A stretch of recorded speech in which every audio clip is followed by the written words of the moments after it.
जब इस दुनिया में इंसानों का नामो निशान तक नहीं था, हर तरफ सिर्फ खामोशी थी, ना कोई जानवर, ना कोई जिंदगी का निशान। उस वक्त एक दिन अल्लाह रब्बुल आलमीन ने अपने तमाम फरिश्तों को हुक्म दिया, ऐ मेरे फरिश्तों, मेरे अर्श अजीम के करीब सब इकट्ठा हो जाओ। अल्लाह रब्बुल आलमीन का हुक्म मिलते ही बेहिसाब फरिश्ते रोशनी की तरह चमकते हुए उस जगह हाजिर हो गए। तब अल्लाह ताला ने फरमाया, मैं जमीन पर अपना एक नुमाइंदा भेजना चाहता हूं। यह सुनकर फरिश्ते हैरान हो गए।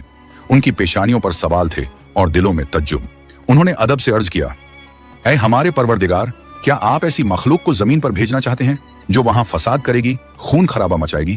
हालांकि हम तो हर वक्त आपकी तस्बीह और इबादत में मशगूल रहते हैं, फिर नया खलीफा बनाने की क्या जरूरत है? उनकी बात सुनकर अल्लाह रब्बुल आलमीन ने फरमाया, ऐ मेरे फरिश्तों, मैं वो जानता हूं जो तुम नहीं जानते। कौन मेरी इबादत करेगा और कौन नाफरमानी, इसका इल्म सिर्फ मेरे पास है। मैंने तुमसे मशवरा नहीं मांगा, सिर्फ बताया है। अल्लाह ताला की यह बात सुनते ही फरिश्तों के दिल कांप उठे। उन्होंने अपनी गलती महसूस की और फौरन तौबा कर लिया। फिर सजदे में गिरकर अल्लाह से माफी मांग ली। फिर अल्लाह ताला ने अपने 4 अजीम फरिश्तों को बुलाया, हजरत जिब्राइल, हजरत मिकाइल, हजरत इसराफील और हजरत इजराइल अलैहिस्सलाम। हुक्म मिलते ही अल्लाह रब्बुल आलमीन की बारगाह में हाजिर हुए। सबसे पहले अल्लाह ने हजरत जिब्राइल अलैहिस्सलाम को हुक्म दिया, ऐ जिब्राइल, जमीन पर जाओ और वहां से एक मुट्ठी मिट्टी लेकर आओ, जिससे मैं अपना खलीफा पैदा करूंगा। हजरत इजराइल अलैहिस्सलाम जमीन पर तशरीफ लाएं और मिट्टी उठाने लगे, मगर मिट्टी रोने लगी। गिड़गिड़ाकर बोली, ऐ जिब्राइल, मुझे कहां ले जा रहे हो? जिब्राइल अलैहिस्सलाम ने फरमाया, मैं तुम्हें अल्लाह के पास ले जा रहा हूं। वो तुमसे एक ऐसी मखलूक पैदा करेंगे जो जमीन पर उनका नुमाइंदा होगी। ये सुनते ही मिट्टी और ज्यादा रोने लगी और बोली, ऐ जिब्राइल, मुझे मत ले जाओ। मुझसे जिन इंसानों को पैदा किया जाएगा वो अल्लाह की नाफरमानी करेंगे। फिर जब अल्लाह का अजाब उतरेगा तो मैं भी तो उनके जिस्म में रहूंगी। वो अजाब मुझे भी झेलना पड़ेगा और अल्लाह के अजाब को सहने की ताकत मेरे पास नहीं है। मेरी तरफ से अल्लाह से माफी मांग लेना। मिट्टी की यह दर्द भरी पुकार सुनकर हजरत जिब्राइल अलैहिस्सलाम खाली हाथ वापस लौट आए और अल्लाह के दरबार में जाकर पूरी बात बयान कर दी। फिर अल्लाह ताला ने हजरत मिकाइल अलैहिस्सलाम को भेजा। वो भी जमीन पर तशरीफ लाएं, मगर मिट्टी ने उसी दर्द से फरियाद की और मिकाइल अलैहिस्सलाम भी खाली हाथ लौट आए। इसी तरह हजरत इजराफील अलैहिस्सलाम भी जमीन पर तशरीफ लाएं, मगर मिट्टी की आह सुनकर उनका दिल भी पिघल गया और वो भी मिट्टी उठाए बिना ही लौट आए। तीनों फरिश्ते खाली हाथ वापस आ गए। आखिरकार अल्लाह रब्बुल आलमीन ने हजरत इजराइल अलैहिस्सलाम को जमीन पर भेजा। जब इजराइल अलैहिस्सलाम जमीन पर तशरीफ लाएं तो मिट्टी ने फिर वही इल्तिजा की और बोली, ऐ इजराइल, मुझे मत ले जाओ, मुझे यहीं छोड़ दो। लेकिन इजराइल अलैहिस्सलाम ने फरमाया, ऐ मिट्टी, मैं तुम्हारी बात पर लौट नहीं सकता, क्योंकि मुझे अल्लाह का हुक्म मिला है और मैं अपने रब के हुक्म की खिलाफ वर्जी कभी नहीं करूंगा। यह कहकर उन्होंने मिट्टी उठाई और अल्लाह के दरबार में लौट आए।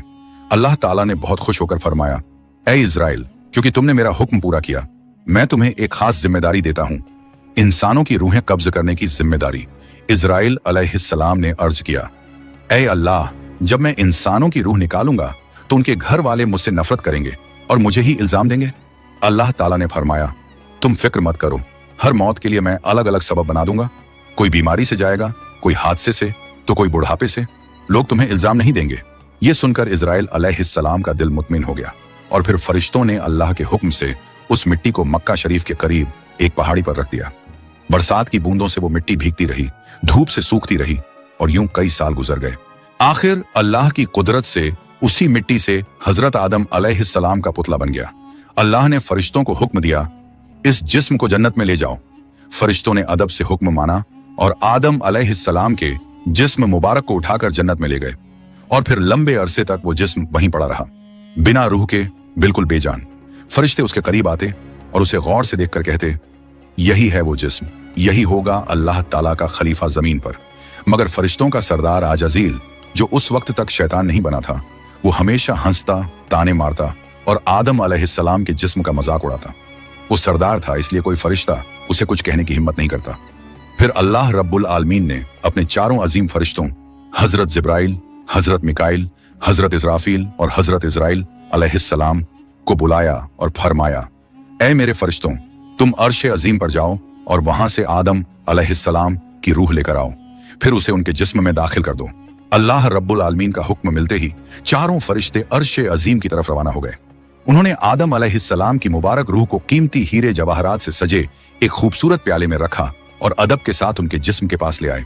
उस वक्त आसमान के तमाम फरिश्ते खुशी से झूम उठे। हर तरफ नूर ही नूर था। सब मिलकर उस पाक मौके में शरीक हुए। लेकिन वही अजाजील जो बाद में इब्लीस बना, अल्लाह के इस फैसले से बिल्कुल खुश नहीं था। उसके दिल में तकब्बुर की चिंगारी सुलगने लगी थी। फिर अल्लाह ताला ने हुक्म दिया, ऐ आदम, अब रूह तेरे जिस्म में दाखिल हो जाए। और बस उसी लम्हे आदम अलैहिस्सलाम की रूह उनके जिस्म मुबारक में दाखिल कर दी गई।